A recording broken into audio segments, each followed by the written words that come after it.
You're good. All right. We have a quorum here present today for the Economic Development Advisory Board monthly meeting for the month of November. And I'm going to call this meeting to order. Thanks for coming. I've mentioned a couple people. I'm here in St. George at a conference. This is maybe my fourth consecutive meeting not being in person at one of these things. I don't know how these keep happening, but it's been a busy kind of August through fall for me. Let's do introductions. We have some new faces. So let's do everyone in the room first, and then we'll go into the digital landscape. Rob, if you want to go first, then you can just go around the table. Rob Walker, a member of this board, private citizen. Melissa Stocks, Economic Development. Brad Bertosh, member of the board and private citizen. Mary McGann, County Commission. Rachel Bartlett, Economic Development. Awesome. I'm August Grant, Economic Development Director for Grand County. Kelly. And then Kelly, if you want to just popcorn to the next person. I'm Kelly Thornton with the Department of Workforce Services. Megan. Megan McFall, Regional Small Business Development Center, as well as Utah State University Workforce Development. Megan, you got to call on somebody. Sorry, Jasmine. Jasmine Duncan, Mayor, Town of Castle Valley. Karen. Hi, Karen, board member and private citizen, and I pick Chris Wilson. I don't know who he is. Hi, everyone. My name is Chris Wilson. Yeah, I'm a private citizen and just interested in potentially participating in the future as a citizen on the advisory board. So here to learn about the advisory board and just see what you guys are up to. Thanks. Laura. Hi, everyone. I'm Laura Harris. I'm with the Housing Authority of Southeastern Utah, Development Specialist. I will be talking later regarding the Rural County Grant Fund allocation. And let's see, who's next? Moab Museum. Hi, this is Forrest, the Moab Museum private citizen and member of this board. And then I think Hussein's the last one. It's fine. Hussein? Mr. Dennis? Sounds like Everything froze for a minute, August. He might have got kicked off. Okay, he's still there. Dennis is one of our private sector representatives on the board in attendance here. Let's get into it. Are there any conflicts of interest, disclosures, or ex parte communication amongst board members? Hearing none, are there any citizens to be heard? Hearing none, I'm going to do one super quick presentation here at the top. We'll talk about, childcare in a minute, but one thing I wanted to flag before we get too deep into discussion is there is an event coming up December 2nd, which is an open house for the childcare center that's opening at Synergy. That'll be kind of like a workforce childcare center that I think is an outcome of this board's investment into the childcare space locally. This is a result of us having some roundtables, connecting Moab Community Childcare with providers, and then in turn, one of those providers ended up getting connected with Synergy and being able to create a brand new center basically out at the Synergy space. So this is really exciting. We're going to do some PR work to try to get this event out there and try to get some folks and ribbon cutting and all of that good celebration of success stuff. So just put it on your calendars. I think this would be a really great event to attend and just check out. I think the other thing that probably is worth mentioning is December 6th is the housing fair series that we supported. 4 to 6:30. I don't have the 5th actually. It's on the Sorry. 5th, which is Monday. Monday the 5th. Monday the 5th. Yes. So kind of two quick save the dates there. What time and where? Laura, do you It's want 4 to speak to, yeah, so the housing fair is from 4 to 6:30 on Monday, December 5th at the Mark. We're gonna have food and presentations from local officials, and actually the first hour we have bookmarked for, it's still a little bit in the works, but we're wanting to have a Moab employer workforce housing roundtable. So inviting businesses, interested employers, and kind of different employers and people who have been developing workforce housing over the past few years, who have had some success. So we're looking forward to that as well. And yes, it's been graciously funded by the Economic Development Department with the grant funds from this year. So we're really looking forward to that. And so we'll have this kickoff in December, and then 2 more subsequent series in January, sessions in January and February about different housing topics. So be on the lookout for that. Love to see you there. Awesome. Well, I'm going to dive right. Are there any questions on those 2 events before we Where get was into? the childcare? I just want to add a little more on the childcare event. Yeah, go for it. Yeah, so that center is open to the public. There's going to be probably a minority of Synergy employees that ultimately attend that center. Okay, sure. Yeah, I mean, there's going to be 23 spots at that center, and that company has like 80 people that work there. So I think right now there's like maybe 3 or something like that are currently there. And Heather, who runs it, just recently hired her sister to work there. And so that she's going to be, they currently have, I think, somewhere between 8 to 10 spots available. So it's pretty unique right now that we have like a lot of open spots in the community. So just for you all, if you hear of anybody who needs childcare, she's just doing toddlers, not infants. I just want to clarify that. Yeah. And the center is right at Synergy's headquarters on, next to Royal Crossing. And you just go in the main building and you kind of I'm sure there'll be balloons or something that direct you to the building. Yeah. Sweet. Yeah. And Resource Boulevard.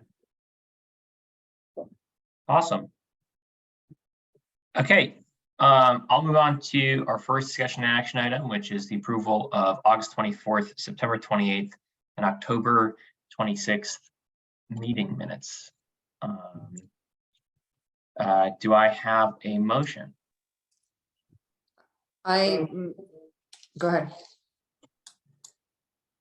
Oh, I make a motion to approve the minutes I second. from the 24th and 28th of September. And October 26th. And October, yes, and October 26th, sorry, thanks. No worries. And that was a second from Brad. from Brad. Any discussion?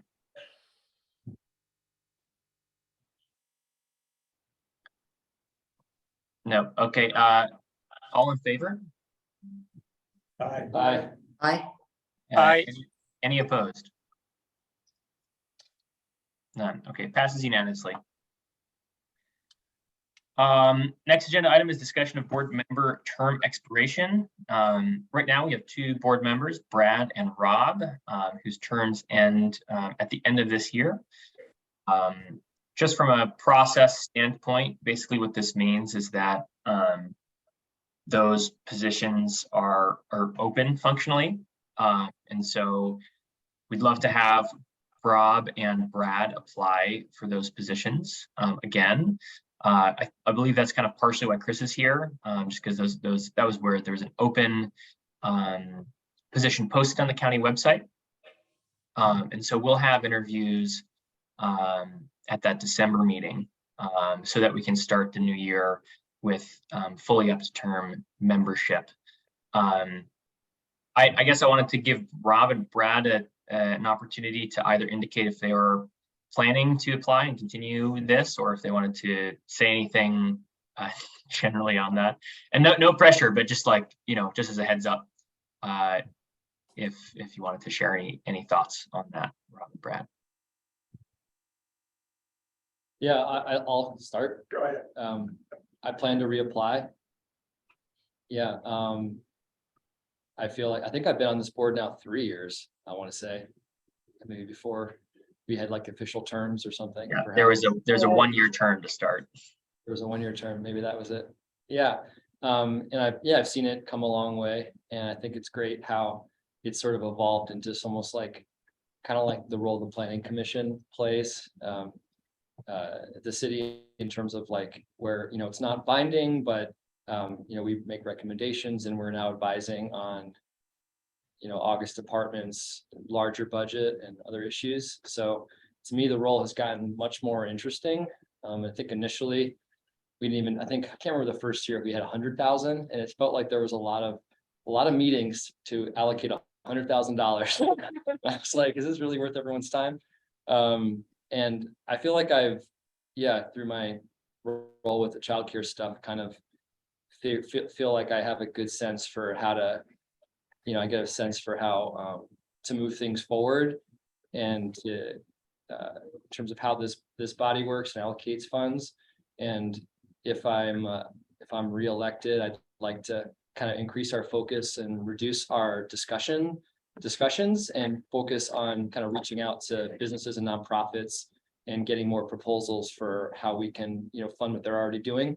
And so it's be more focused, and I think I could bring more of that to the board.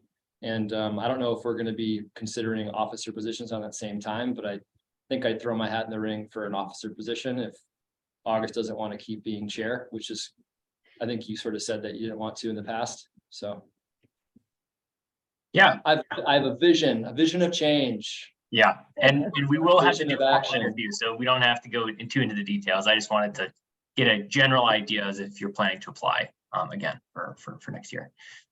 Thanks so much, Rob.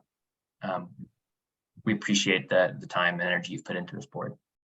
Brad, do you have anything you want to share? I echo a lot of Rob's sentiments, all of them. And I plan to reapply. Are you going to be sending out a link, or do we just go to the county website? I will send out, it's just on the county website, but I'll send something out to both of you. And maybe just to the board so that we can distribute the application link. I'll make a note. Sorry, go ahead, Brad. Oh, I didn't, I'll save my campaign speech for December. Okay, that sounds good. Yeah, was that bad? Was that not the right strategy? No. That's fine. There's no action on this one. Just wanted to bring it to the attention of the board that we do have 2 expiring memberships, and that we'll have interviews at the next meeting for those 2 roles. With that in mind, let me just send a quick note to myself so that I will send that out before I forget.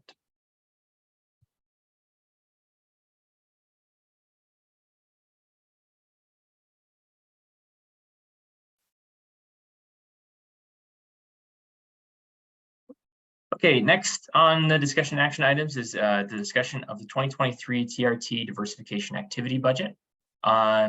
So I will pull that up, and it's also tied to the Rural County Grant Fund allocation. I'm not going to go into the super detail into the budget, but just go over some of the programs basically.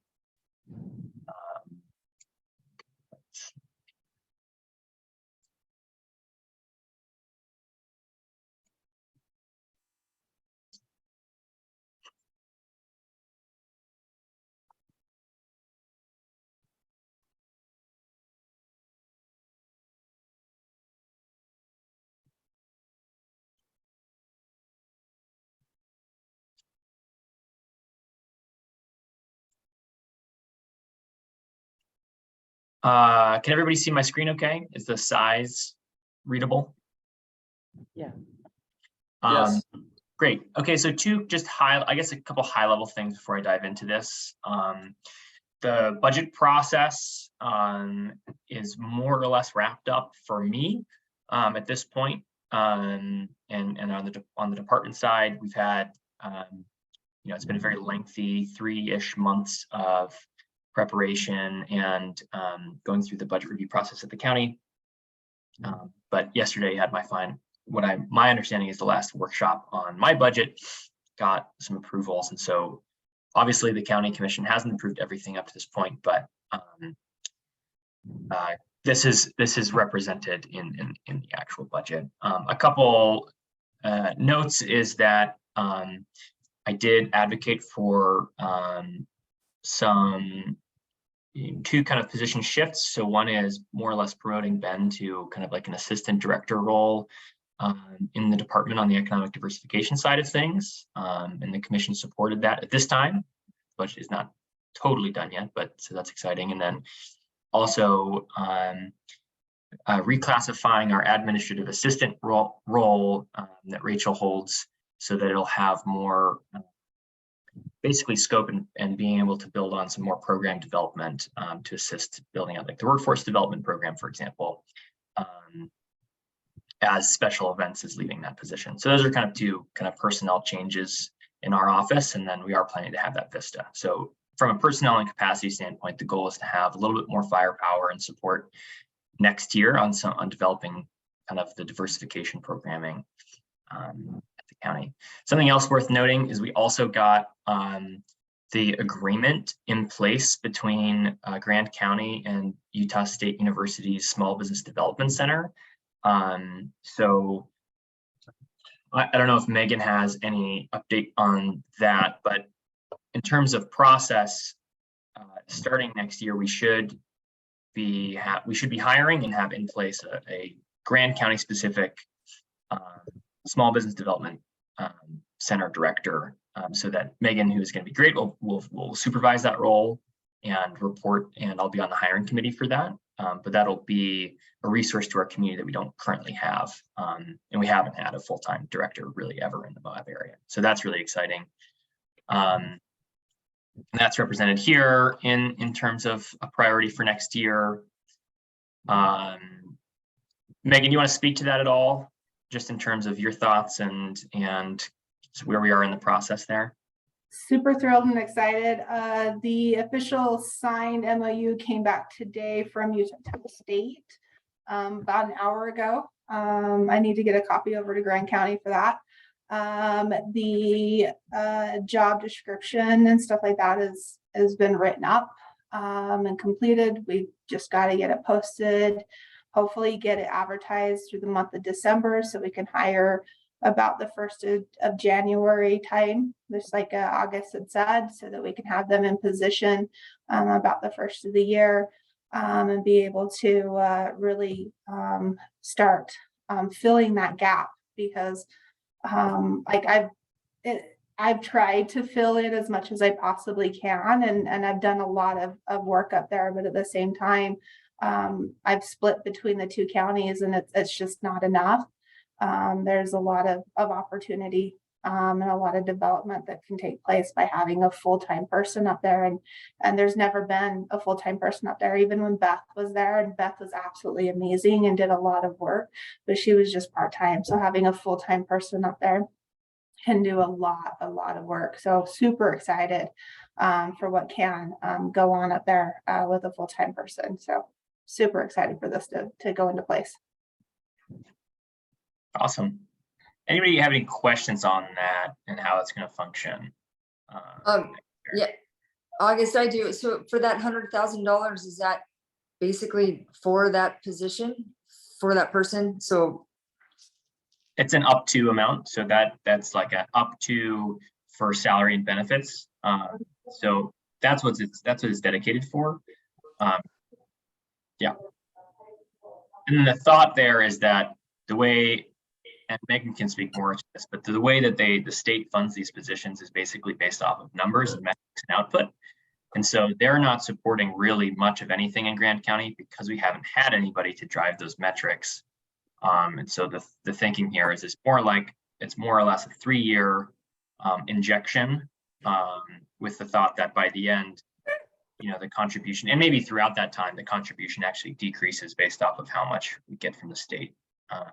But yeah, there's no program funding in that particular line. So something that's really important, and a lot of people don't realize that, like, the actual SBDC Funding is very, very small for all of the centers. There's 14 centers in the state of Utah. The actual SBDC funding is very, very small. For our area, for our entire region, it's only $25,000. All of our other funding comes from either third party or grants or county funding, things like that. And so that is why you'll hear me talk a lot about this grants coming up, or we have another third party funder, whether that be a bank or something like that. And so we have a lot of different programs that will come up that way to fill gaps.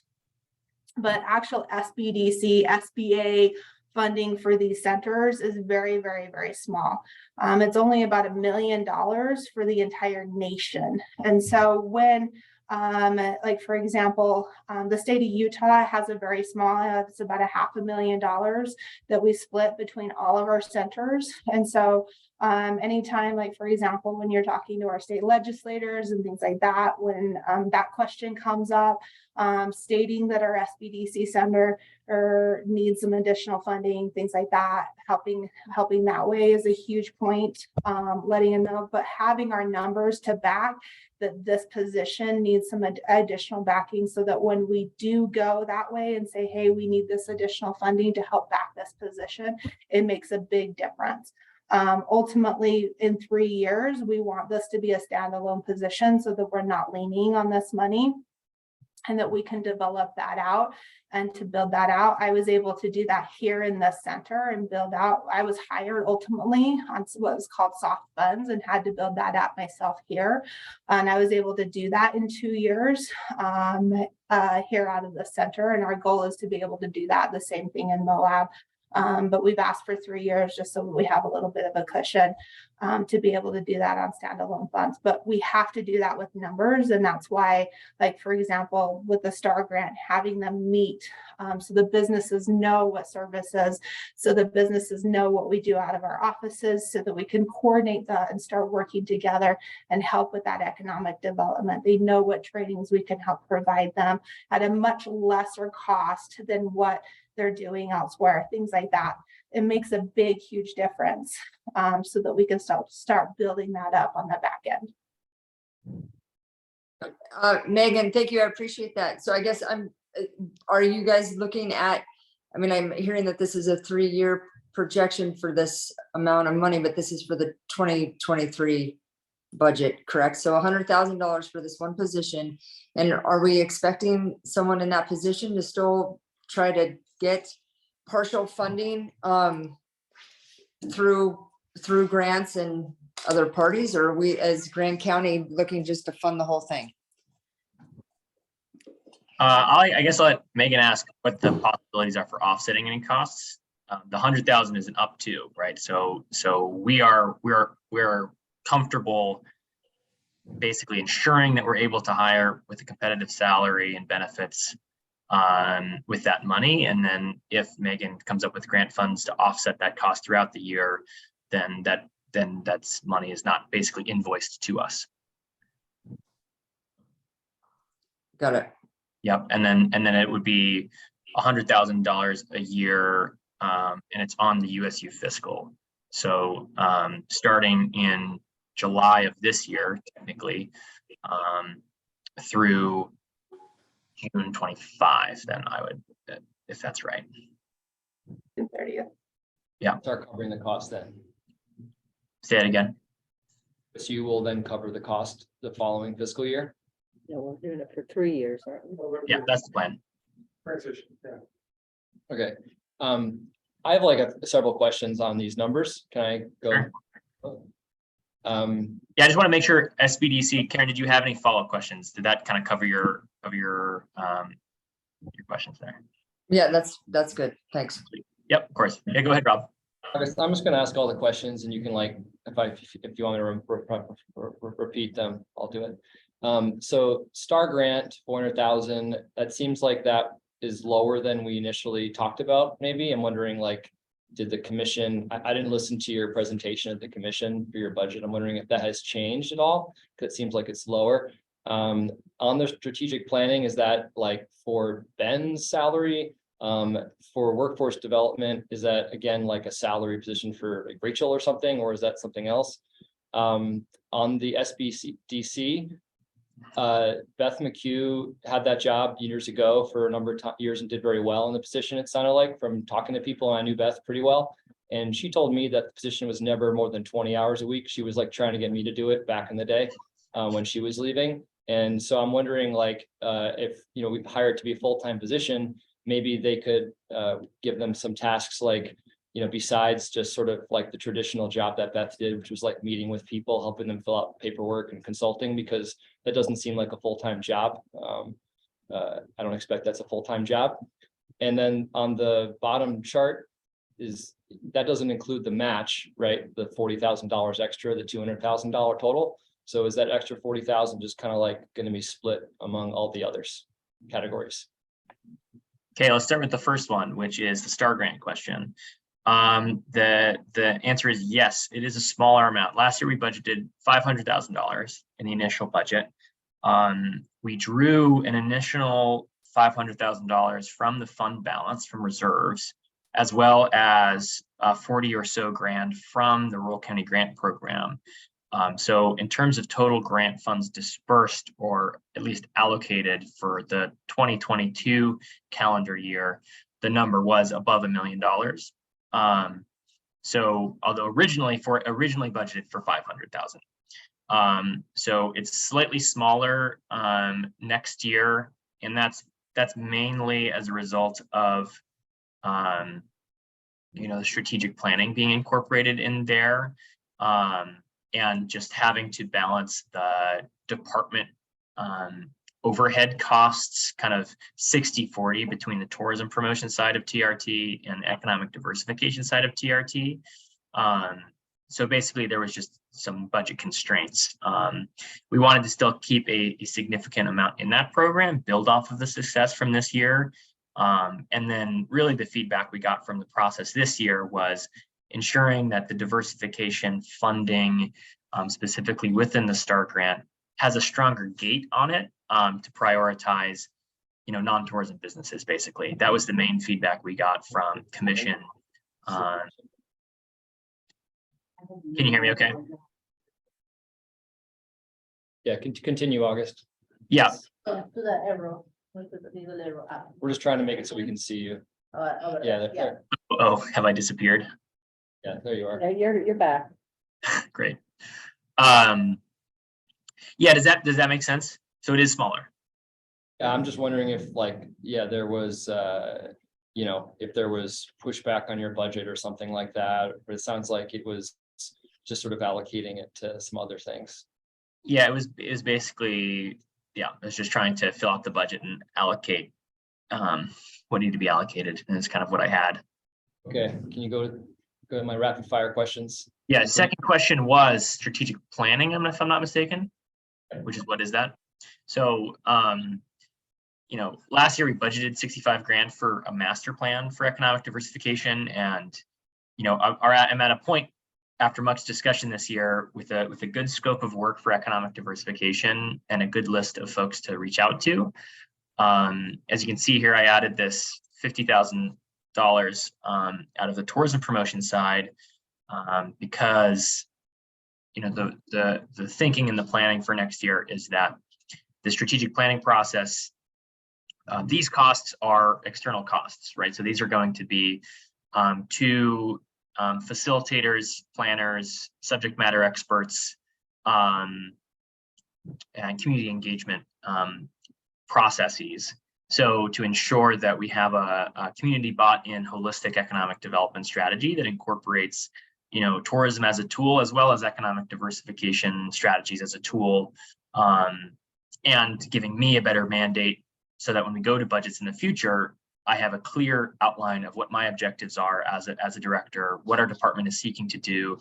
The community feels like they are bought in and it's part of their vision. So yeah, that's what those costs are. Those are basically direct external costs. So there's no salary baked into those costs.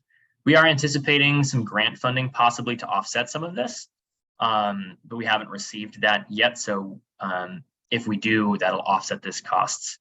and free up money for other programs. And then the workforce development Yes, allocation. okay, so that's What would be an program example of- funding. So what we're thinking there, and this came out of our conversations during the prioritization kind of process earlier a couple months ago, was, you know, these conversations around apprenticeships or really leaning into the high school education, USU, trying to understand what are our workforce needs actually. The thought here is that the same way that we had the STAR grant as like a concept last year, and you know, Ben brought it to life through a lot of legwork.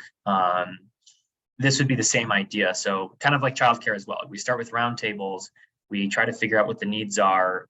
It's going to go parallel to the strategic planning process. And the idea for the 78,000 would be that's program funds, which we haven't quite figured out what it is. What, you know, is that scholarship money? Is that paying the wages for an apprentice at a bike shop, at the attorney's office, at the hospital? And we would be working with Kelly, of course, who has raised her hand and would like to say something.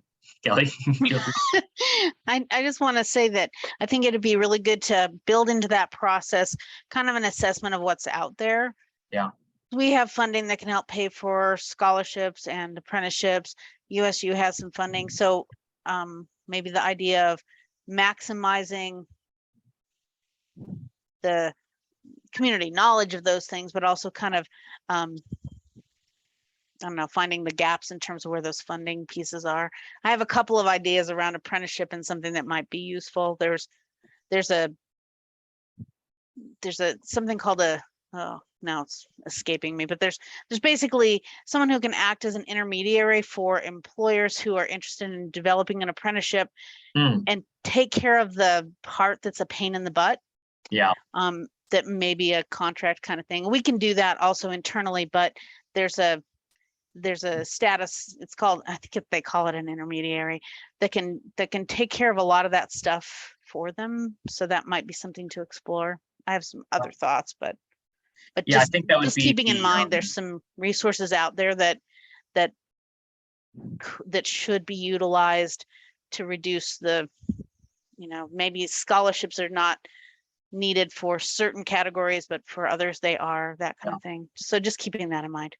Totally. I think the thinking here is that much like how the childcare process went, where, you know, we're kind of just greasing the skids of what's already going on. Being able to have some really good conversation, touch base with the network of existing, what's going on, do a little gap analysis, understand what the resources are. And, you know, in the case of childcare, it's like, okay, well, we thought we were going to do a business in a box model, and turns out that what we actually are doing are supporting the existing providers, right? And I think the same thing will come out of this process. Using that 78,000 as a placeholder to be able to put some accelerant on what comes out of those processes. And then the flip side there is that the position kind of reclassification in our office would allow to have some more program development capacity to build this out, right? So that's kind of the thought there. And then the last question was on the match for rural county grant, Rob, if that's correct. Yeah, I have one more in there too, which is just around the job. I guess maybe just, I'd be curious, maybe you can just share with us the job description for the SBDC person. That might answer my question. Because Beth, I guess, did the job effectively with, it sounded like 10 to 20 hours a week. Yeah. So I'll start with the match. There is no match required next year for a rural county grant. Ben found out, so there's no match in here. The second question is, Megan does have that job description and can share it. But the main thing we saw was that Beth was unbelievably effective with the amount of time that she had. You know, she was doing quite the job with the amount of number of hours that she had. And we found that, you know, following personnel who worked a 20-hour a week, you know, part-time role were much less effective with that amount of time. And that, you know, we see this, originally this was going to be a position in our office. But, you know, looking at the resources available and, you know, my ability to build out an entrepreneurial small business development kind of resource on my own in our office versus let's support this thing that already exists, that has infrastructure, that has somebody that can build and manage and hold and take one supervisory duty off my plate, was the main thought here. And so I see this as a big partnership process and basically capacity building for our office, even if it's not in our office. We're going to work very closely with this individual on events and programming and all of that. Yeah, I like the idea of that person being a part of like this board, and potentially being able to help with sort of like the allocation of the funds and the chart below for the rural county grant to like help actually, I think it's one more tool and human resource capacity that we have. Even though it's not in our office, it's going to allow us to do our job better, I think. So this position is going to be kind of a mirror image of what I do in San Juan County, but in Grand County. So it's more than just business development, and that's what you're seeing it as. I actually do workforce development as well as business development. I work very closely with like Kelly on the business development as we develop different things. I brought Kelly in. Work very closely with like CTE as we see different needs. We've brought in different classes and stuff like that. I teach 3 times a week with whatever is needed for businesses and things like that. So this position's a little more extensive than what Beth has done in the past. There's also a custom fit role here. There's what's called STIT, which most people in Grand County don't know. So it's underutilized funding within Grand County. There's a huge outreach portion. And so it falls into things that are on this list that we're not thinking about. They'll work very closely with the USU. We talked about apprenticeship programs and stuff like that. So between the business development, the workforce development side, and the USU side, help develop that out and connect those different pieces together. So it's more than just a business coaching capacity, which Beth was absolutely amazing at. They'll have that role, and that would probably only be about 50% of what they do, though. And there's the other side of things where there will be a teaching component, filling in the gaps there. There's a lot of requested classes that have not been filled within Grand County because we haven't had that role filled, as well as working within all of those different pieces and help kind of coordinate those and connecting those pieces together within that side. And that's what I've done down here in San Juan County. And so they'll have those components down there, or not down there, up there in Grand County to fill those roles. So there'll be a bigger component to this position, bringing the different pieces together and coordinate those. Where right now there's kind of a missing link where, say, a business wants to develop an apprenticeship program, but they don't know. So they go and kind of do it on their own, but it's not an official apprenticeship program. So they put an online training program together, but they didn't realize if they did it right, then brought in DWS or Apprenticeship Utah or Utah State and had the right intermediary, they could have had a fully funded program between Custom Fit, DWS, and all of that together, and had that actually a workforce development driven program. And they'll act as that intermediary or that person that links all that together and bring all the people together talking type of a situation.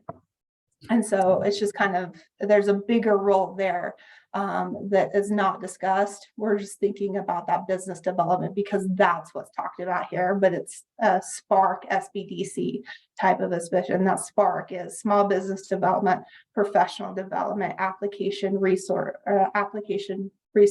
and certifications. And so that's more of what their role is. The small business development's about 50% of what they'll be doing, which is that 20 hours you're talking about. Does that make sense? Yes, that's helpful. Thank you. It makes great sense. And this is Forrest. I'd like to compliment you, August, and Megan for thinking creatively about that role. To Rob's comment, whoever is in that role can be an antenna into the community and can communicate both to the staff as well as to the board. And it'll be an important role in building this sense of an ecosystem that is both building supply of resources and demand for those resources. So I think it's a great thought. It's a great plan. And I know we'll all look forward to seeing what kind of candidates you can attract. And to Rob's comment earlier, they will attend this meeting as an observer every month. And then they'll also have a required meeting with August and his team before to coordinate and develop as part of that ongoing working together to make sure that we're developing things that fit the county and the strategic plans and things like that. And so it's an ongoing development piece.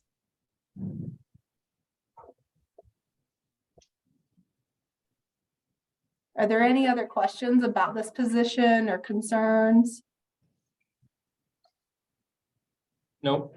Hey, first of all, I would like to say hi in the middle of the meeting. So I was there since the beginning, but there was a connecting problem, but I heard everything from scratch still here.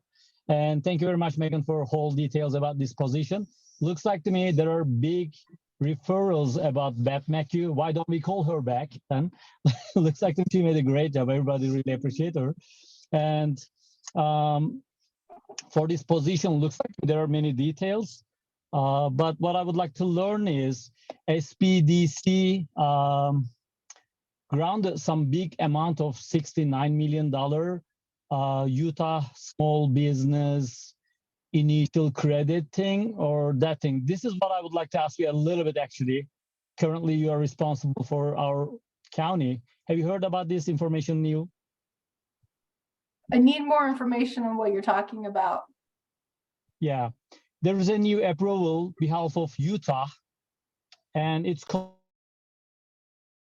I wonder if he was talking about There he goes. that's Utah Small Business Credit Program that's come out of the Department of Treasury.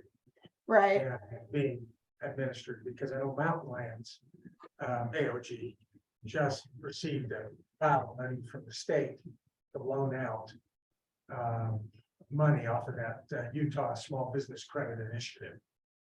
Right. Dennis, maybe let's follow up offline on that just to make sure that we can make sure we know the program that you're referring to and see if we can get more information. Sure, Yeah. sure. Thank you very much. Yeah, of course. All right, I'm gonna move on. Did Kelly have her hand up earlier? Just one question. Kelly did. The strategy planning is the consultant to help us with the strategy also for the tourism too? Yeah, so there's contributions from both sides of the budget. So there's on the tourism promotion side of TRT and the economic diversification side of TRT. As the goal for the strategic planning is to have that holistic plan, strategy, outlook, so that we're kind of de-siloing, tourism from economic diversification when it comes to what's the big picture, and what are we really trying to accomplish as a community when it comes to economic development. And so there are pieces to that which are very tourism specific, and there's pieces that they're like, where are we going to do commercial development for our small businesses? How are we going to do an incubator space, or those kinds of things. So there's funding from each side of the TRT budget to support that initiative next year. And it's gonna be the same consultant for both, for economic development and travel council. Yep, that's the plan. We've done enough research to find out that there are firms that have talented consultants that do both sides of things, or the subject matter experts at least. Okay, thank you. Yep. Kelly? All right, I'm going to move on to the rural county grant piece, unless there's any other questions about the kind of diversification TRT funded initiatives.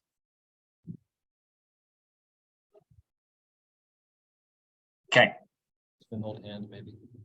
Say what? I guess Kelly's hand was an old hand, maybe. It was an old hand. I manually lowered it because I think she forgot to take it down. I tried to manually lower it at the same time. I think we were playing footsies a little bit there. Nice. I resent you calling my hands old. My brain maybe, because I forgot to take my hand down, but not my hand. There you go. All right, so what's in here is what was the initial application for the Rural County Grant Program for 2023. This is based, as we learned this year, this is based off of the state's fiscal, right? So this is to be spent before June. which we didn't quite nail this year, but we were, granted some flexibility there.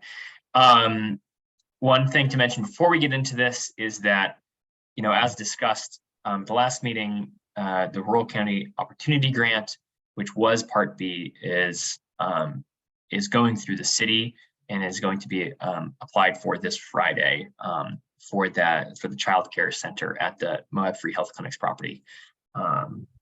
So update wise is the county commission has approved a letter of support this Tuesday, and we're going to make sure that the application goes in. We'll find out as soon as we can. But I wanted to touch base on this funding source and kind of just dig into it a little bit to double check. This was kind of a generic application we put out, and dive into it and make sure that we feel good about where we're going to allocate these funds and what we wanted to get more information about and whatnot. So under workforce housing support, we allocated, I'll start with Vista because I think that's the least controversial. Or the least likely to be changed at all.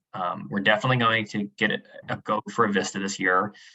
The match from the entity, the employing entity is only $4,000, but as we've seen, A, the value of Vistas, and B, how underpaid they are.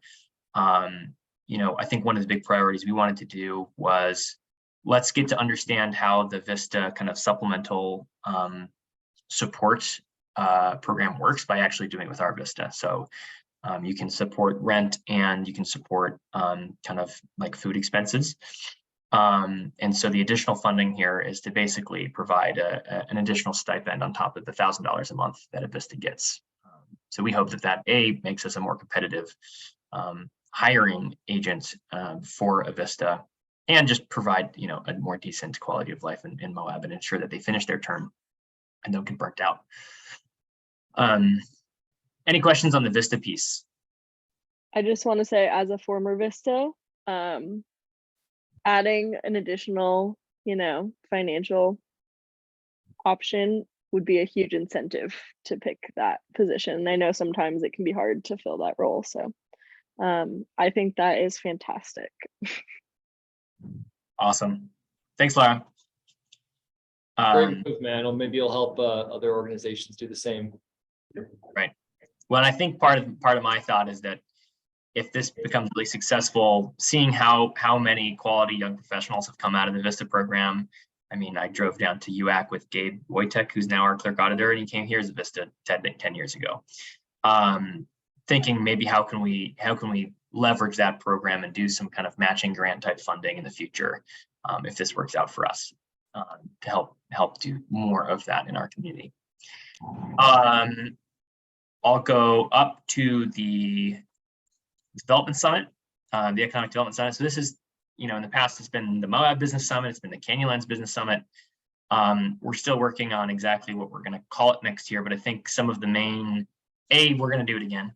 And B, we've really been learning from how some of the state agencies have been doing their kind of conferences, such as the Utah Outdoor Recreation Summit for the Utah Outdoor Recreation Department that does a lot of grant funding and has a really great event. And really leaning on it as an opportunity to get buy-in, showcase the wins from the programs that happened last year, get input for the future. I'm really wanting this to be a big kind of part of the strategic planning for next year. And kind of get in front of our community and say, hey, this is what we did this last year, and have some community dialogue. Decreasing the labeling of it as a business summit, because I think that led to certain expectations of what that was and people wanting more, just different things than what we wanted to provide. So kind of shifting the branding of that as an economic development summit. Timing is still going probably, we're going to try maybe slightly later in February. So maybe that last week of February, first week of March. The other piece is kind of the main takeaway last year was that it more or less consumed Ben's entire bandwidth for 2 months straight to put this on. So one of the suggestions on here is to increase the expend on this, basically double it, so that we would be able to do our full-time jobs and hire an event coordinator to plan the thing. And that we would be involved in decision-making around subject material, content, and the high level, but not into the weeds of have we printed the badges yet, and is the ticket portal working, and all of that stuff that really did eat up basically two months of staff time in our office. So that's one shift that we've been talking about. You know, that's kind of that's a general number. We can cut that down if we have to, but that's what was kind of given to us by the event planners. And that's for that's for putting the whole thing on, not for cost for the event planners themselves. And then the other kind of actual solid piece here was under the workforce housing support, 75 grand. We've been speaking with Laura from HASU, and we had talked last year about this, about, you know, how can we support deed restriction type programs locally? And one of the first things as well, if we want to have deed restrictions, which we already have with HDHO and others, we have to have a good way to actually track and implement them, which we don't at the moment. And so we have a request in here from Laura at HASU, who can speak to this, basically around, you know, could 18 grand of this 75 grand be used to contribute to support the software? Laura, do you want to speak to that? Yeah, sure. So like August said, last year we kind of started some conversations as a group of like, how can we improve this workforce housing? And we've kind of been toying around with, someday in the future, we'd love to do like a deed restriction incentive program where folks can like buy in and deed restrict their homes for locals. There's a lot of like really great ideas down the pipeline.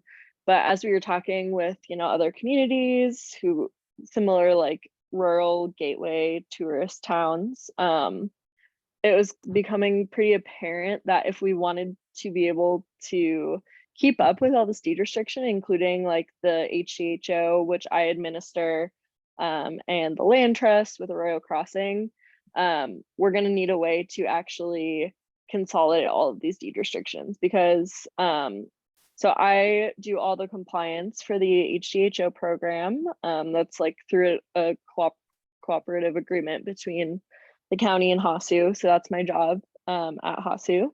And down the pipeline, we're expecting over 300 HDHO units. And as part of it, we have to verify that, you know, 80% of all of these units and 50% of the folks living in these units are actively employed in Grand County. So if you're adding up all these numbers, that becomes just a huge headache of annually having to recertify these folks.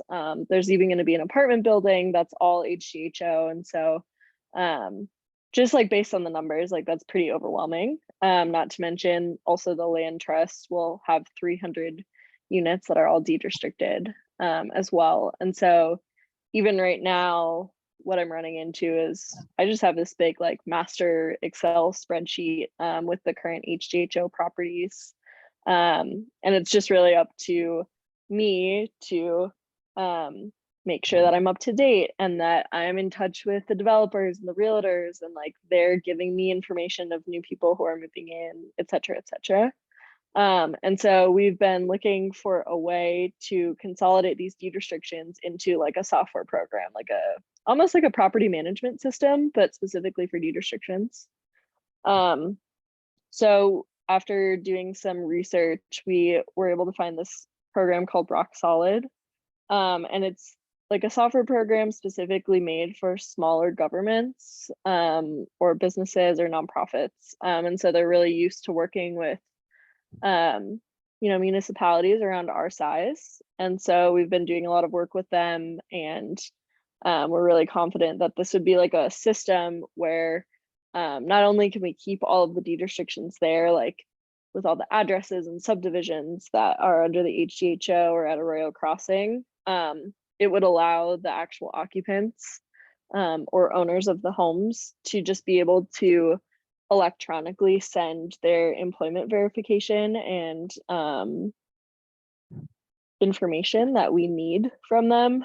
And so it's kind of a win-win situation. So essentially, this has been kind of in the works for a while, and the Economic Development Department has been very gracious and also see the need for this program. And so that's why we're asking for the 18,000 for the annual cost, at least this year. And then depending on the success of it, we'll see in future years if that would be something that HASU would cover or continue with the county, etc. But as the person who's behind all of the monitoring of the HDHO and wanting it to be successful and executing the goal that everybody living there is actively employed in Grand County, I think it's really important that we're, holding fast to those stipulations that are in the rules and regs. So I'm very much looking forward to this deed restriction program on my end, and then hopefully we can continue to expand deed restrictions in the county. Any questions for Laura on that program, or any comments, or I guess I would mainly be looking for dissent if people don't think this is something this program should support, because otherwise, probably planning on this. I do have a question. Yep, go ahead, Desmond. I do think this is going to be super beneficial. I was just wondering, like the owners or the people who are participating in the HDHO, do they contribute at all, like an administrative fee to help fund any of your position? No. I know that HASU gets some sort of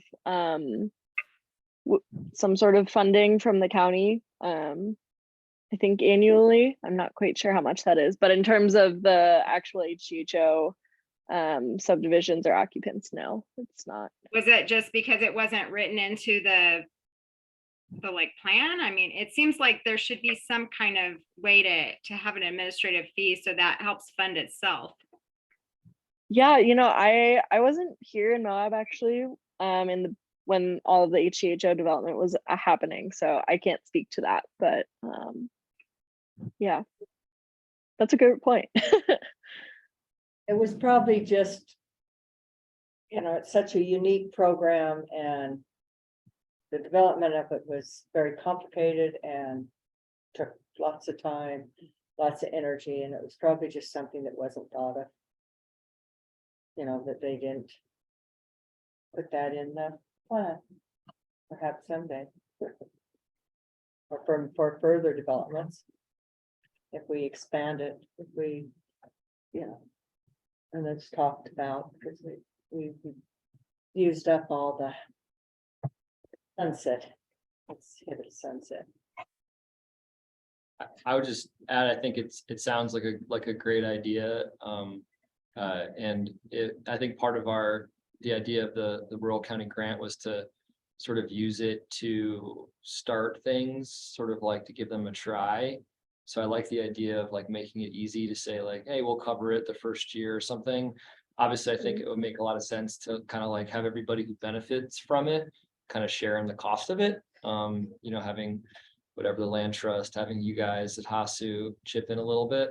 But I think it sounds like it'll save a lot of staff time and create kind of like, better compliance and smoother experience for everybody, and less, hassle for probably everybody involved with the HDHO, which just anecdotally sounds like, it's not super painless, Yeah, it's not perfect for sure. And so we're learning that as we're going, of course, because this position didn't exist before. So I think on the back end, it'll be really successful. But I agree with you, Rob. I think that would, after seeing how this first year works, I think definitely the discussion will be, having HASU contribute, or maybe take it over as well, take the funding over. So.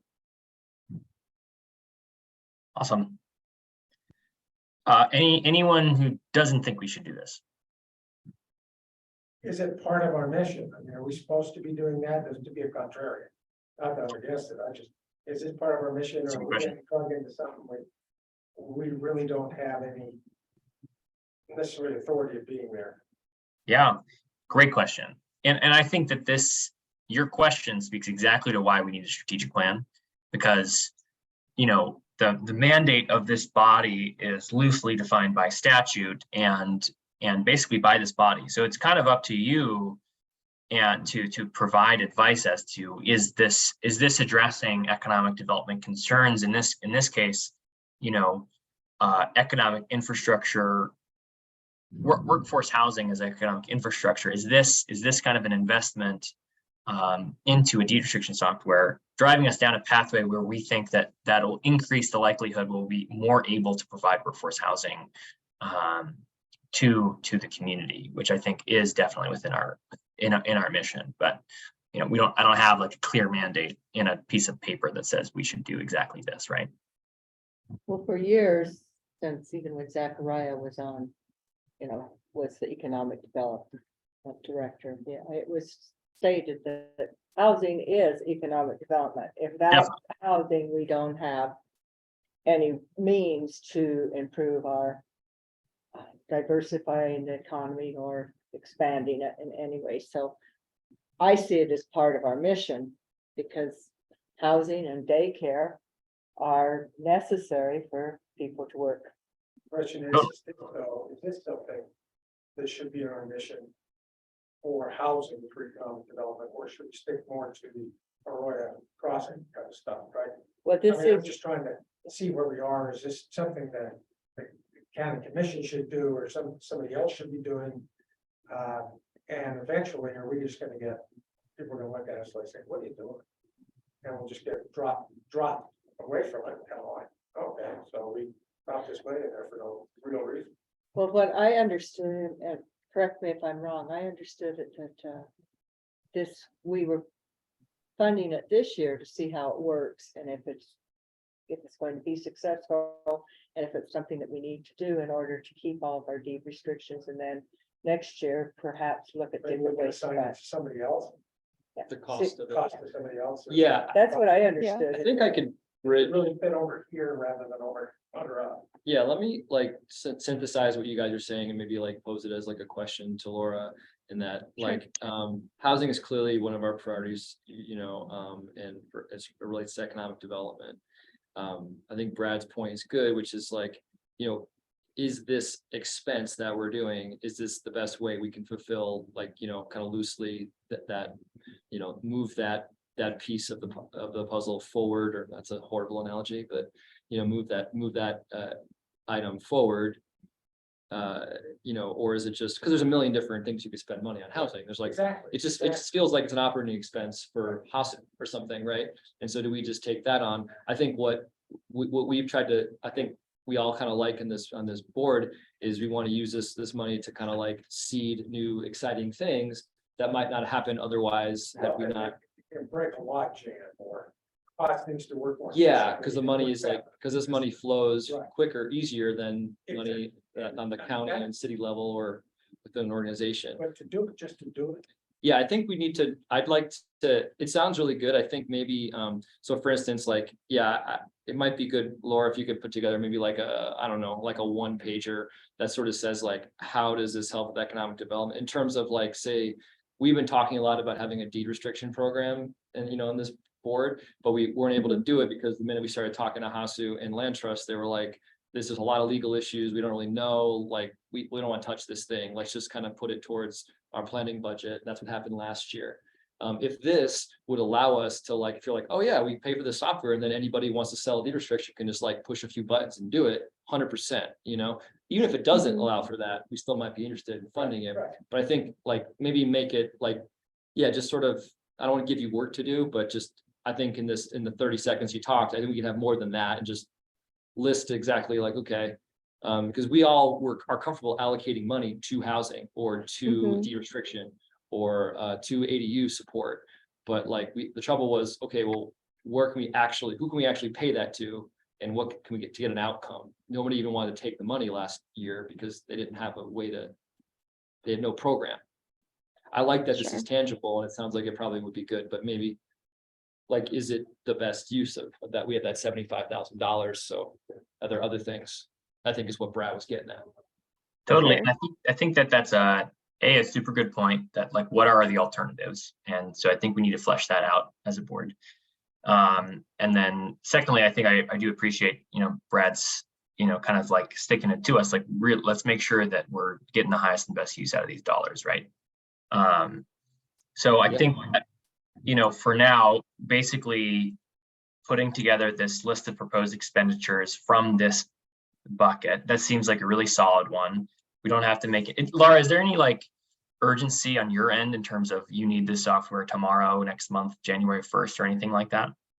So we have been talking with Rock Solid since about, I guess I would say like August or September. It's been a long time coming. And so we kind of came to the conclusion that we would be beginning development hopefully around the 1st of January when budgets got approved.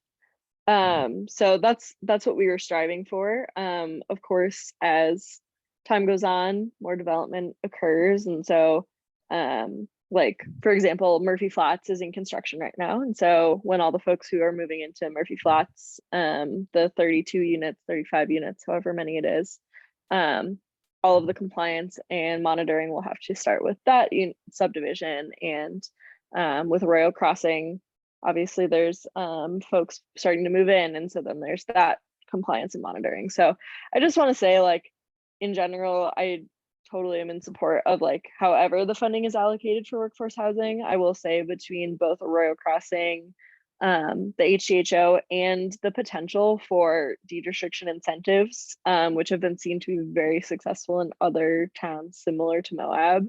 I just think this program is going to be super valuable to diversify all the types of housing that we're looking for, especially with the HDHO. It's really targeting a lot of those moderate income, like middle income folks who don't quite fall into that bracket of like low income, who may not qualify for the land trust, but still can't necessarily afford the most expensive homes on the market right now. So just, throwing that into the ring as well. And Rob, I'm happy to, write up a little bit more specifics of what this is going to target.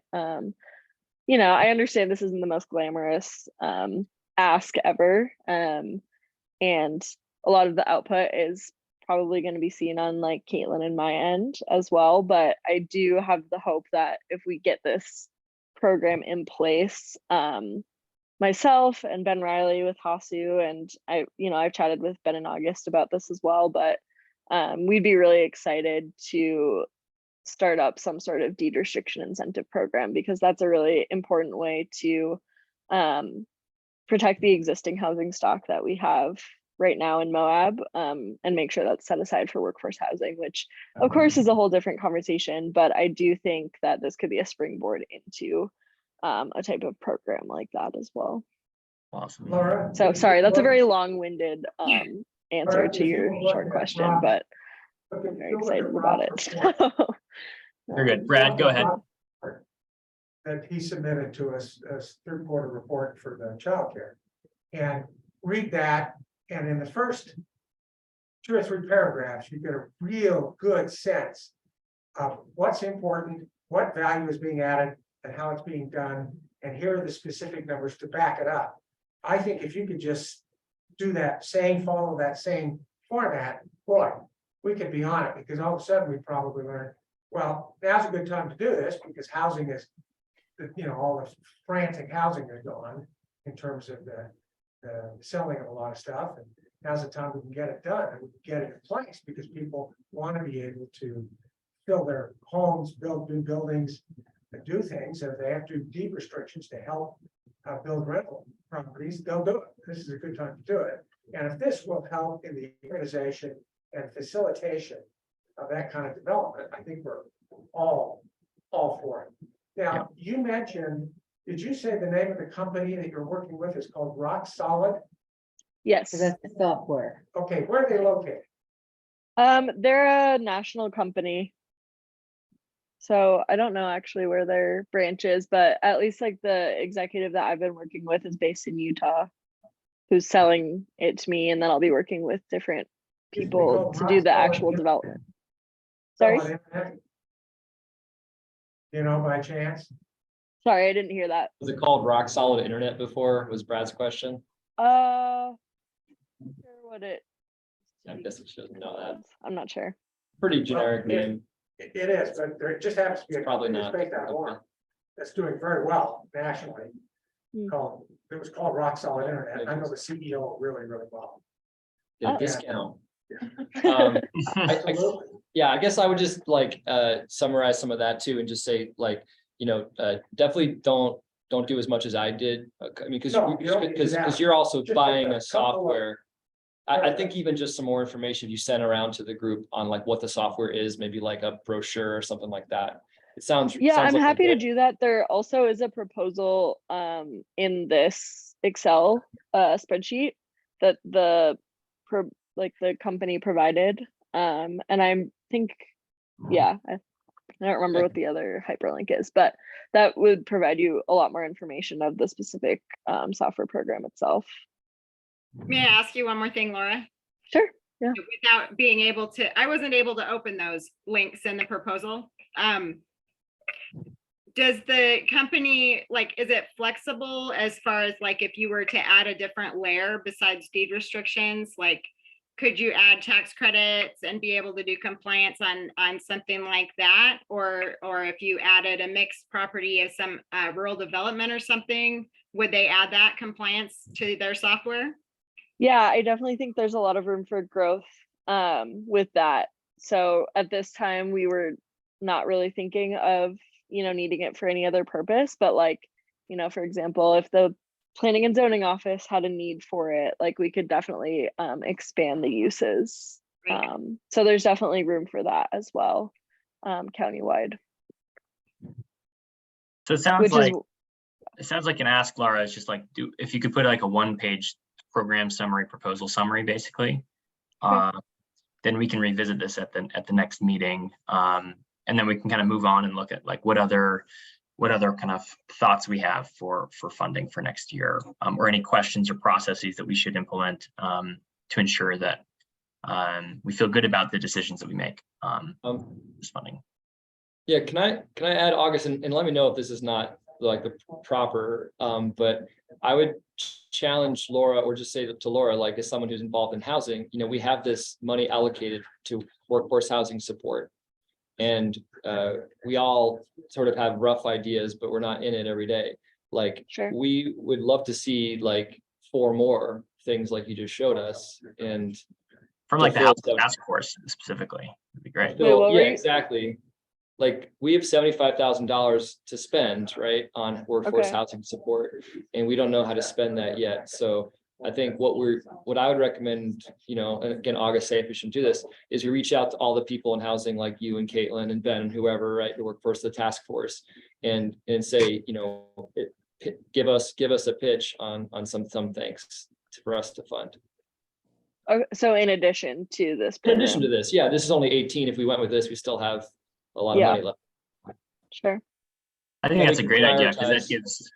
that gives this body a menu to look at, Yeah. rather than here's the great sea of anything that we could do, right? Yeah, I mean, right off the bat, one thing that I would consider, which again, we talked about a bit, was we want this deed restriction incentive program, but we want to know how much of a demand there is for it. So Ben Riley and I have been, it's a little bit on the back burner right now, but we've kind of brought it up to our partners at RCAC, which is rural.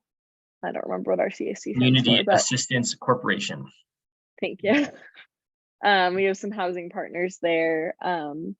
Just seeing if they've helped with any kind of consulting work or studies to, determine the need or the effectiveness of a deed restriction incentive program. So that could be something that the support could go towards, would be some sort of study for that. But Boo studies. Yeah. Okay, never I mind. would just say that, so since we've never done this before, I'd say there's 100% chance that there are people in this town. I knew one of them who wanted to, when he sold his house, would have added a deed restriction for free. And I think there's plenty of people who'll do it for free, plenty of people I who do it agree. for $1,000, $5,000 and $10,000. And then a year from now, and then 10 years from now, it'll cost more because we'll get the low hanging fruit, but we can at least get the low hanging fruit. And that I don't think we need to study for. Well, so it sounds like interpreting between the lines here that that is something we could throw in here as some kind of, that could be a targeted package, is we spend $75,000 partially on this rock solid software, and then like 50,000 on a pot for race to the bottom deed restriction buyback program, basically. Yeah, race to the bottom, to be clear, what August means is, you know, we start with the cheapest someone would accept for a deed restriction. Yeah, that's what Start from there. Interesting. Okay. So I'll just throw that in here as an idea. We've talked about it a lot. Yeah, we have. So, you know, just so I have a note for myself. Yeah, I love the idea of doing something like that and having like, you know, spend like $100 on little like yard gnomes or something that say like reserved for locals. And then eventually it'll be like, oh, you care about Moab? Well, how come you don't have your garden gnome? And it's like, do you really care? You know? And so Sure. it'll be sort of like a nice little social pressure incentive, perhaps, that might catch on. Yeah, we've even thought about like, do you get your name on a billboard? You know, not an actual billboard, but some sort of recognition in the community type thing. Like that's also come up for sure. So if we did end up moving forward with any sort of deed restriction program, we would need a software program to go along with it. Yeah. One of our problem That last is my year, ask. Laura, was, yeah, but our problem last year was we didn't have anyone to like implement a program. So I think like this is early. We have until June to spend the money. So like it doesn't have to be you, but I mean, like, you know, someone, the squeaky wheel will get the grease, in terms of like, if you can give us a pitch of how we could spend and how you can implement something. For sure. Well, Yeah. as the grease strategists, we should be greasing the most needed wheel. But good point. Need housing people in that industry to like actually implement our ideas and housing. I agree. I just want to make it clear that we're not just responding to the squeakiest wheel intentionally. Kelly, you had some kind of thoughts there on what I would imagine is the kind of shaming part of that process. Yeah. You had me at garden gnome. I thought that was awesome, but the shaming process is really offensive to me as someone who's spent 27 years investing in the community and my only real asset is my home. So I would like us to be a little careful about the shaming piece of it. It would be that would be a disincentive for me to buy into that, to be honest with you. Right. Just to be the curmudgeonly old witch that's been here a while. Fair enough. So just my 2 cents. I think we can separate those two concept ideas. Thank you. Yes, I'm all for deed restrictions. I'm not for public shaming. Great. So I probably could have described that better, but we'll leave that another time. Jasmine? So when you were talking about the Vista section of this, and you were talking about up in the stipend, so to help them with housing and food, what I'm seeing a lot of is like people who roles in the community who are looking to hire people are not really able to do that because they can't find qualified people who can afford to live here. Yeah. Or is that another thing we can maybe think about, is like subsidizing, stipending for housing for some like critical roles in the community that are looking for hiring people? I don't, just as that thought, but I'll throw it in here. I think we've talked about it before, but that idea of like essential worker or whatever. Because that's a like now type of thing. Like if we, I mean, the deed restrictions are great. It's kind of a future. I mean, it's now but we'll see it more in the future when that housing stays in the community. But we could see more now if we're filling some of these, important roles that are open. Yeah, for sure. Karen, you had your hand raised? I did. I feel like we sort of, I appreciate everybody's discussion on this. It's an $18,000 ask, and we sort of didn't even talk about the Economic Development Summit. We just skipped over it. It felt like, Yep. And $50,000, I'm trying to wrap my head around that number. And even with, so, and at you started the meeting off talking about how you wanted to, or I think there's an ask, or it already happened. I wasn't quite sure that Rachel is gonna have a elevated position, and also Ben, and yet again, I feel like your department is growing and there's more monies towards it, and then we keep farming out projects. So I'd kind of like to have a small discussion about that, because I'm not super comfortable with that. For sure. Yeah, happy to talk about the amount. I think that you know, we budgeted 30 last year, and that I think ended up being about what the expenses were, but we recouped about 20 in terms of ticket sales and sponsorships. So total cost was much lower. I would say that this number again is a conservative budgeting estimate. I bet it's not going to cost this much, but we put it in there to kind of give us some buffers to, I think, mainly make sure that there is space in the budget if it ends up costing more than we anticipate. But to the second point around, you know, we're investing in capacity internally and then also outsourcing. I think for this particular piece of the process, this event planning component, you know, it's a short-term capacity overload, as how I see it. You know, when we did it this last year, you know, and Ben basically did the whole thing himself. I mean, yeah, we had some support and we did outsourced and resources things, but he basically was unable to do his job for 2 months outside of doing the event piece. And so, you know, I see the additional cost externally for a short period of time, you know, freeing up our productivity internally on the projects that we're budgeting for implementation this year. But I also totally see and can empathize with and understand that point. I think the main thing is that the increased capacity we're building internally is not for this event piece, it's for other program development implementation. And then, I mean, August, I know, because the summit's been around for quite a while since, you know, when Zachariah started it.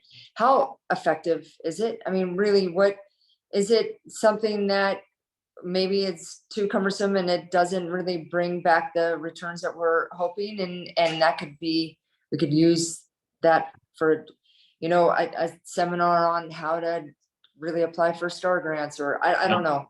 I'm curious how effective it is. That's a really good question. Did you attend the summit last year? I've attended every year besides last year.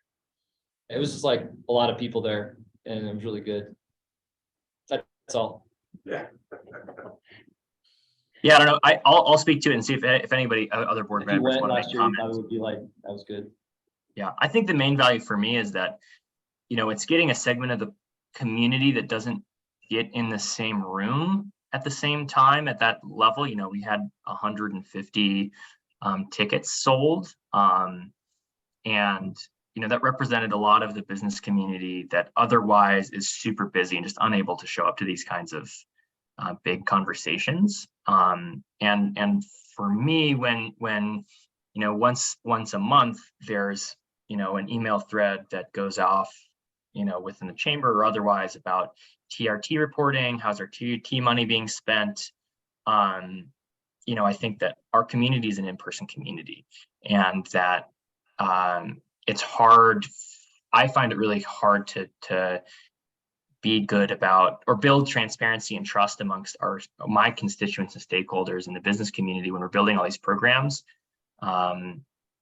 If there's not some kind of in-person, I'm definitely happy to, you know, keep it a trim. I've been wrestling with this myself. You know, what is the balance between making it a good event so people want to be there, quality speakers, events process so that it's like a fun and exciting thing that, you know, engages our stakeholders, tells the story of the wins and losses of the last year, and gets really good engagement for the future. And I think that, you know, we're working with this group because they've done this work really well with these other state agencies that, you know, I've seen how effective it has been to have, for example, the governor having his like rural policy summit in Cedar City and having every single, you know, state public servant there and every county person and every, you know, just the kind of alchemy that happens in those in-person networking spaces outside of the events and whatnot. And I think that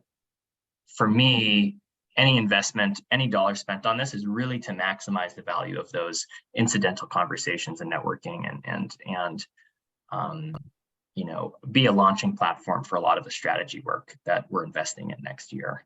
So I think, yeah, Kelly, you had your hand raised. Yeah, so I've been coming to these for a really long time, and I can say this about, and I'm kind of conservative about spending the money also, but from the first year, which was it was way before Zachariah, honestly, to now, the first year was at the old USU campus in a couple of those classrooms, and it was probably 30 or 40 people. The look of it and the feel of it and the quality of the speakers and the breakouts and stuff has really improved over time. I mean, it's built. I mean, it started out as it should, as a kind of small thing, and it's really built over time. I think that especially if we recoup quite a bit of money back based on ticket sales, it's probably worth spending that money up front to hire someone to really take care of those little things. I've been involved in those kind of plans, those kind of events in the past, including this one, and it is incredibly tedious work that's probably better done by someone who does it all the time and has the software and the capability. To me, it seems like, I know it seems like a really big number, and there may be ways to make it cheaper in other areas, food or venue or whatever, but I think that it's probably money well spent up front to free up staff to do things that are making a bigger impact on the overall needs of the department and the community and all of that, because that stuff is tedious and time consuming in a way that's crippling, can be crippling. Yeah. And it does, I mean, it's a much, I don't mean this in a negative way, but it's a much flashier event, a much more probably credible and respected event in terms of the way it's looking now as from when it started. And that's not dissing the when it started, because Right. it took a lot of work from a lot of people to get it going, but it has a different, more professional feel now than it did in the beginning. Yeah. I think my last note, and then I'll let anybody else speak on this, is I think my commitment to this is that would be like the ceiling. I think that's allowing us to have the room to invest in it, and that, you know, as we get back final budgets, final venues, final plans, being very fiscally conservative in each of the sub decisions to ensure that like the net impact is as low as possible to make as high a quality event as possible. So I'm hoping that kind of absorbs your concerns, Karen, and Yeah, no, I mean, I think it's all, you know, if you have great speakers, I mean, I remember I hired somebody outside, you know, one of the events that we used and brought them into the shop to have a discussion with them. I mean, it all depends on who shows up and what's pertinent to your business. So, no, I mean, I just was curious about the, you know, the number, and then also relieving that job description, or, you know, like that part of the economic development department's job, you know, so thank you guys. Yeah, of course. Any other comments on the summit? Just need to get started, because it's gonna be here before you know it. Yeah, we're the folks who we've been talking to, we've been talking for about 2 months to try to ensure that we're on the right pathway. So we feel good about that. With that in mind, I think kind of what I wanted to have the space open for was to kind of continue having the discussion. I think throwing more ideas into this kind of proposed expenditure box is a really useful kind of conclusion of the meeting here. Let me just make sure that I'm not missing anything else on the agenda. The only other thing on the agenda item is discussion of future agenda items. So I will hold, we have another half an hour. I'm happy to, what other ideas are out there, or concerns or questions, for child, I think maybe childcare support is one we haven't talked about yet today. Last year, we contributed 100,000 to Moab Community Childcare. Rob's done a really good job of reporting on how that funding has been utilized. Maybe an initial conversation on that is, asking Rob, like, what are your thoughts on how that funding has gone so far? If you had like an initial kind of sketch of a proposal for how to spend this money, and kind of any other thoughts on that generally. Yeah, I actually do have some thoughts on that. I think a lot of people are pretty up on the latest. So actually was going to send you something August and see what you thought about it. I can get everyone's opinion on it too. Yeah. But essentially, like, kind of bringing this full circle, the way I've tried to think about this childcare support funding and our organization's assets and people is kind of like, what's the most effective way to use that and to get the outcome that we want. And so I have a new subsidy proposal that I think what I'll do, what I'm going to ask for is essentially like to tweak our initial proposal to essentially focus on 2 programs. One, which is the one you're familiar with, which is Helping Hands, where we have our workers go in and support existing providers. Like, that is, I feel like I really stumbled on a program that is so good, because we are in their homes, and centers every single week.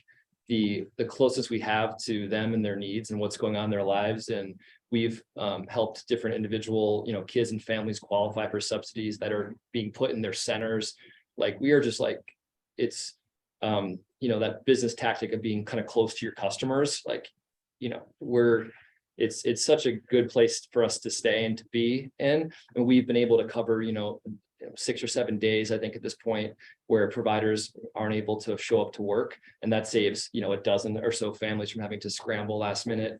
And, they have to trust us because we're running the business in their home when they're gone, So it's pretty crazy how it all is working really well. We've got an awesome staff that's like super friendly and considerate people with great education backgrounds. And so I want to keep that going. I think we can actually lower the amount of money we spend on that. And kind of increase more of the amount that people have to kind of like a copay for those hours when they want to cover 10 hours a week or something for us. The other thing, and I've got a write-up here which I'm happy to send everybody. I've been doing a lot more research on just childcare nationally and in Utah, and getting more numbers and everything just to understand the issue. And basically, I think, as most of you guys all know, that childcare is like a public good, the same way K through 12 education is a public good. And most rich countries around the world spend the same amount of money, 0 to 5, as they do for K to 12. We are an outlier, and we only spend $1,500 a year as opposed to $14,000 a year once they turn 5. So there's a big gap, and obviously that gap has to be filled by families, and that's such a large portion of their income. So the interesting thing is that, just to kind of geek out a little in economics, and I will go somewhere with this quickly, don't worry, is that, childcare is a failed business model in that the product costs more to provide than the customer can afford to pay. Yeah. And so in a normal industry, you would have a lower quality product. That would what would come out. And then you just get like a lower quality option. People would buy that, and they wish they could get the better one, but they can't afford it, like a car or something. But childcare is like sushi, in that no one wants low quality childcare. And also there's, regulations around providing that. And the quality aspect is mostly shorthand for a ratio of staff to kids. Okay, so that's a setup. So childcare providers are on this position of trying to keep their costs down, which is wages, in order to keep their prices low enough so people can still afford them, all while maintaining that quality so they can stay in compliance. So this makes attracting workers extremely difficult, especially in our area where there's lots of competition for workers. So, I was speaking with the largest center we have is the Montessori Center. There's 25 kids. It's fully enrolled center in Moab right now. And the biggest complaint that Jessica has always had, who runs that center, has been attracting workers and being able to pay them enough. Her prices are also the highest of anyone in Moab, but she provides really high quality service, and she is not making millions of dollars off this place. She got a big subsidy, thankfully, this past year, which has really given her a lot of breathing room. We helped her qualify for that, which was really fulfilling from us, but that ends in September. And she loves the Helping Hands program, but she has a very particular way of doing things. It's a Montessori center. So it's a great example where she's like, I want to hire my own people and train them. So kind of I came up with this idea where it's like, what if we sort of subsidize the cost of childcare workers and their wages to make them more competitive? So, oh, my computer's went. So, Sounds like a custom fit job for me. so let me finish. I'll give another minute or so and I'll get it down. So the proposal would be that we'd use maybe like half of our funding for a wage subsidy for childcare workers that would help providers attract and retain caregivers. So we estimate like a subsidy of say 15% of payroll costs, which would exclude wages to owners and their spouses, which is a large portion. So there's only 3 centers in town, including ours, the Synergies and Montessori. And the other home daycares really don't have employees. A few of them have part-time employees. Some of them would like to have employees, but don't see how they can make the math work, and they can't pay $20 an hour or more to attract them. They can't compete with McDonald's or other areas. So I did some rough estimates. I think that that we could offer this 15% of payroll costs to all the centers as well as the part-time people. And that would only cost probably $50,000 a year in subsidy. And so I would add about $3 to $4 per hour to like about a dozen people working in childcare today. So I think that would really help make those jobs, people in them, stay in them, not get lured away, and help attract people to that profession. And that'll help build capacity for that. So the nice thing about childcare, it's good and bad, right, is that there's not a lot of people that are doing it. So it's not that expensive. It's not like teachers where there's so many of them and they're also underpaid and have a hard time being retained. So yeah, we would administer the program. I think this, and again, this is just, I haven't even thrown this by my board yet, which I probably shouldn't be doing in a public meeting, but this is just a potential idea, for a subsidy that I'm excited about, because I think it would have a big impact.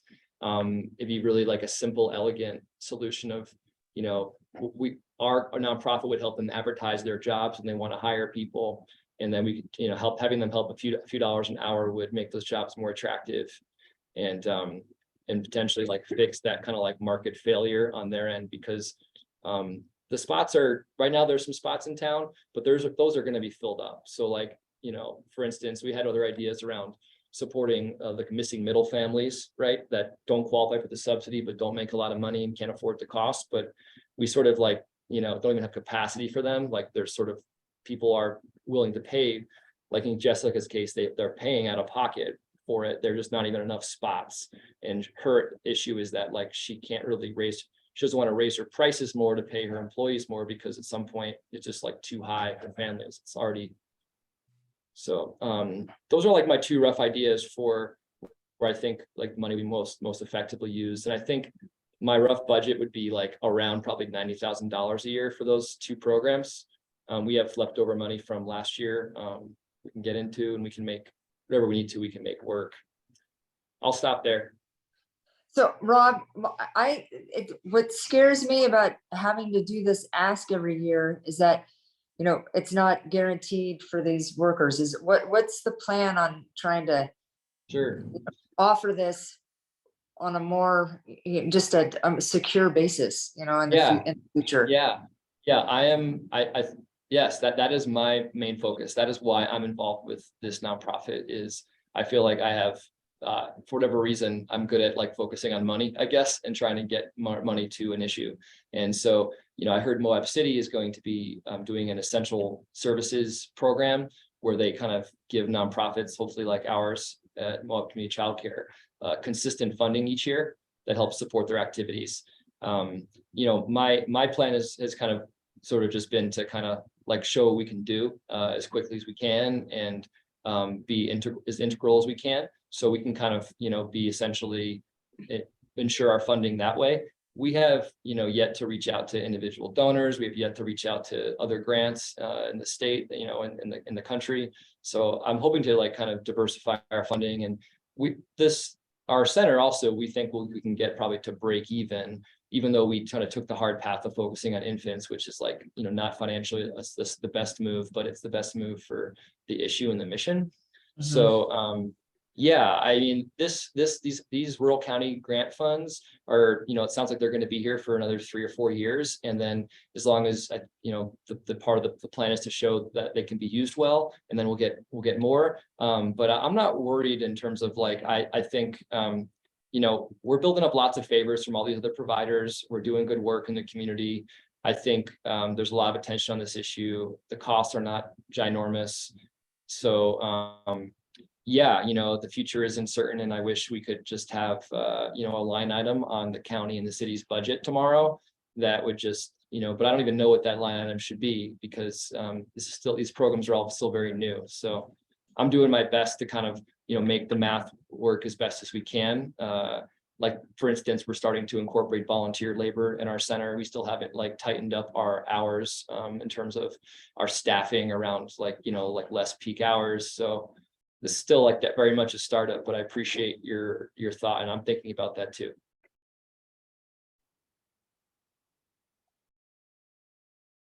Did that cover your thoughts there, Karen? Is there any follow-up? Oh, no, I mean, I think that's great. I would like to figure out how we can support this more on a long-term, basis. Yeah.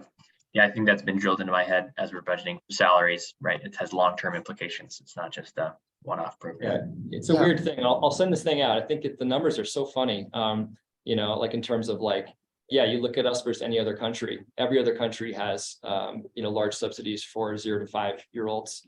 And it's clearly like that definition of a public good, and that it supports like so many things.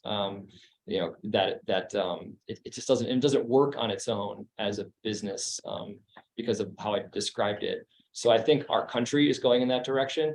Like, for instance, the subsidies that one of the things I'm most focused on is getting federal money to Moab. It's like, to me, I think of it as like that free money that wouldn't come here otherwise from those childcare subsidies. But nationally, those programs aren't fully funded, in that there's only 2.5 million kids in the United States who get childcare subsidies, but 12.5 million are eligible based on income. And there's not great answers as to the difference. And mostly the reason is because through the way the funding works, there's just not enough money. So long story short is like, it's cool that everyone's in town is very supportive of this. We definitely can't match $14,000 a year for all the kids that need it. But I think like right now we're starting at such a low point, like small changes can make big differences. And I think hopefully we'll continue to get help from the federal government with like expanded childcare supports. Yeah. And any other comment on those kind of proposals from Rob? Well, we're not taking any action today, so I just put those in this kind of list so we can continue to chew on that. Are there any other kind of thoughts or proposals? It's just, we have 15 minutes till 5, so we don't have to use the entire time, but are there any other thoughts or program proposals or considerations that we want to kind of chew on today?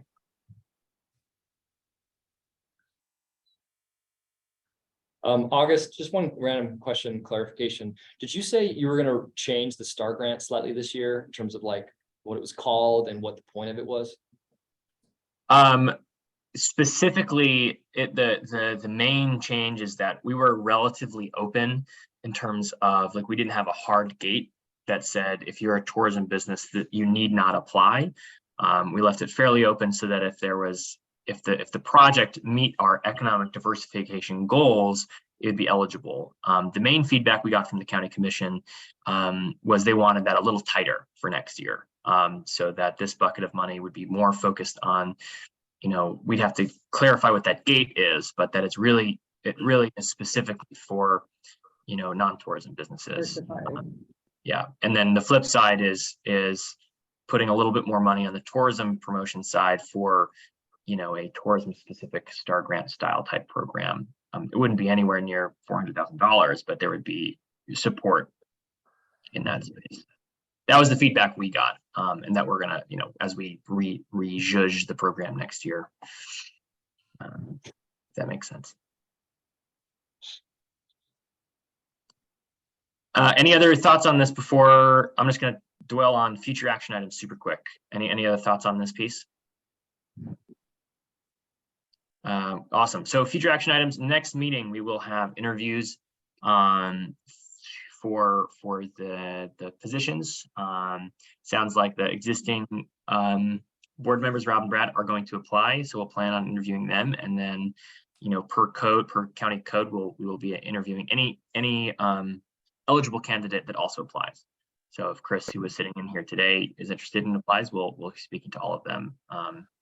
I'll have to figure out exactly how it works in terms of voting and all of that, but I will make sure that that is squared away per county policy at that point. Anything else that people, sorry, go ahead. Today for December? Yeah, what's the date? Good question. So the date is, let me pull it up. It's the 14th, wasn't it, August? That's Yeah. right. So it's, again, it's not scheduled as our typical meeting, but that's because we didn't want to meet during the week between Christmas and New Year's. So the 14th, it is. Anything people want to put on that agenda that is not, that we haven't discussed already? Because I don't know, this is, I don't know if I'm correct, but I think people can apply until the end of the year. Yeah. The application go all the way to until the end of the year, so people can apply. December 31st. So I- do we that's- need to wait? So I think you guys need to wait for, I don't know, this is. I'll double check with the county administration. What the documents say. Yeah, maybe they have to meet separately, our term expires at the end of the year, so maybe they have to meet In before January. next Or maybe meeting or you something. can do interviews Do the during the period of December and then. I don't know, maybe January take a decision. Good point, Melissa. I'll make sure that we're squared away with the administration's office and make sure that we're following policy no matter what. Trying to remember. But good point. I just read a document that says. Yeah. Thanks, Melissa. I appreciate that. Yeah. Okay.